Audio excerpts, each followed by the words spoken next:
వారం 10 రోజుల సంధి గ్రూప్స్ 2 వాయిదయ్యాలి, డిఎస్సి వాయిదయ్యాలి, 1:100 మందిని పిలవాలి, మళ్ళా కొత్త నోటిఫికేషన్తోని పోస్టులు పెట్టాలి అని నిరుద్యోగులే కొన్ని వర్గాలుగా విడిపోయి లొల్లిలు చేస్తుండ్రు. ఇంకొందరేమో అన్న టైంకే పరీక్షలు పెట్టాలి, గ్రూప్స్ అయితే అస్సలే వాయిదయ్యొద్దు, ఇప్పటికే 10 ఏండ్లాయే అని అంటున్నారు. సర్కార్కి ఇప్పుడు ఇది విషమ పరీక్ష అన్నట్టే అయింది. కరవమంటే కప్ప కోపము, ఇడవమంటే పాము కోపం అన్నట్టే అయింది గ్రూప్ పరీక్షల వ్యవహారంలో సర్కార్ పరిస్థితి. కాంగ్రెస్ ఇచ్చిన హామీలతోటి ఈసారన గ్రూప్స్ 2 అన్ని అనుకున్న టైంకే పరీక్షలు అవుతాయి అనుకున్నారు. కానీ ఇంతలో అన్ని పరీక్షలు ఒకటేసారి వస్తున్నాయి, ప్రిపరేషన్ కు టైం లేదు, పోస్టులు కూడా తక్కువ ఉన్నాయి. పోస్టులు పెంచి మళ్ళీ కొత్త నోటిఫికేషన్ ఇవ్వాలని ఓ వర్గం నిరుద్యోగులు జంగు చేస్తున్నారు. ఇంకొందరేం టైంకే పరీక్షలు పెట్టాలి, ఇప్పటికే 10 ఏళ్ళు అవుతున్నది, గ్రూప్స్ లో జాబ్స్ లేవు, ఎప్పుడో ఇచ్చిన నోటిఫికేషన్ కు ఎప్పుడో పరీక్షలు అన్నారు. మళ్ళీ ఎలక్షన్ కోడనే అట్లా కొన్ని వద్దులు వాయిదేసిర్రు. మళ్ళీ ఇప్పుడు వాయిదా అంటే మా పరిస్థితి ఏంది అని ఇంకొంతమంది నిరుద్యోగులు బుగులు పడుతున్నారు. అరే పక్క పంటున్న ఆంధ్రాల గ్రూప్ 1 గ్రూప్ 2 ఎంత చక్కగా పెట్టిరు, మరి మన కాడోళ్ళకి ఏమైతున్నది? అడిగిన వాళ్ళకల్లా వాయిదాలు వేసుకుంటూ పోతే ఎన్నటికి మా బతుకులు బాగుపడితే నెత్తి కొట్టుకుంటారు. కానీ నిరుద్యోగులు చేస్తున్న నిరసనలతోటి సర్కార్ బద్నాం అవుతుందని గ్రూప్ 2ని వాయిదేసే ఆలోచన చేస్తుందట సర్కారు. ఇప్పటికే ఉద్యమాన్ని బాగా పెద్ద చేస్తున్నారు, అరెస్టుల పర్వం నడుస్తున్నది, జనాల సర్కార్ మీద దుష్ప్రచారాన్ని నడుస్తున్నది. దాన్ని ఓగొట్టాలంటే వాయిదేస్తేనే మేలని కొంతమంది సీఎం సార్ కు సలహాలు ఇస్తున్నారట.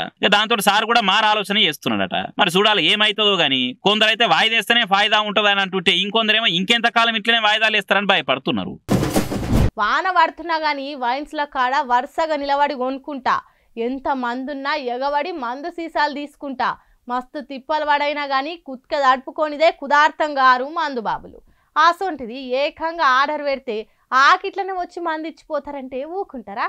ఆయన ఇంతకు మందెందుకు అట్లా డోర్ డెలివరీ చేస్తారు, చెయ్యరు కదా అనుకుంటురా? అయితే చూడుర్రి, మీకే క్లారిటీ వస్తుంది. సుక్క కోసం ఎంత దూరమైనా లెక్క చేయకుండా లిక్కర్ పట్ల ఒక్క తీరుగా నిక్కచ్చిగుండే పక్కా మందుబాబులకు నోట్ల చక్కెర పోసినట్టు అనిపించే ముచ్చటిది.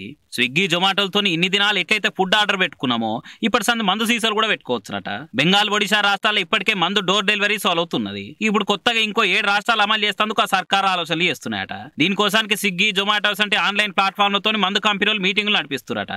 నేషనల్ మీడియాలలో కూడా దీని మీద మస్తు వార్తలు వచ్చినాయి. ఇక ఈ సాల్వ్ చేస్తే వైన్ షాప్ దాకా పోయి ఆ మందిల జొర్రి మందు కొనుక్కొని మళ్ళీ ఇంటికి వచ్చుడు ఇవన్నీ తప్పుతాయి. జల్దీనే ఢిల్లీ, కర్ణాటక, తమిళనాడు, కేరళ, హర్యానా, పంజాబ్, గోవా వంటి రాష్ట్రాల్లో పైలట్ ప్రాజెక్ట్ కింద మందు డోర్ డెలివరీని అమలు చేయాలని ప్రయత్నాలు అయితే గట్టిగా అవుతున్నాయని టాకు. మరి లాభము లాసు అన్ని లెక్కలు వేసుకొని క్లారిటీ వచ్చినాక ఈ ముచ్చట మీద జల్దీనే నిర్ణయం తీసుకుంటారని వస్తున్నది. అయితే కరోనా టైంలో మహారాష్ట్ర, జార్ఖండ్, ఛత్తీస్గఢ్, అస్సాం సర్కార్లు అప్పటి మంది టెంపరీగా మందు హోమ్ డెలివరీలకు పర్మిషన్లు ఇచ్చినాయి. కానీ వైరస్ పురాగా బంద్ అయినాక తీసేసిర్రు. కానీ బెంగాల్, ఒడిశాలో మాత్రము ఇప్పటికి కూడా నడుస్తుంది ఆ సవలతు. అయితే డోర్ డెలివరీకి పర్మిషన్ ఇచ్చినాక మందు సేల్స్ 20 నుంచి 30% పెరిగినాయట. మరి ఆయనతో చాలా రాష్ట్రాల్లో పెడితే మన తాను కూడా మాకు కావాలి మందు డోర్ డెలివరీ అని మందు బాబులు పట్టు పట్టినా చెప్పలేం చూడుర్రి.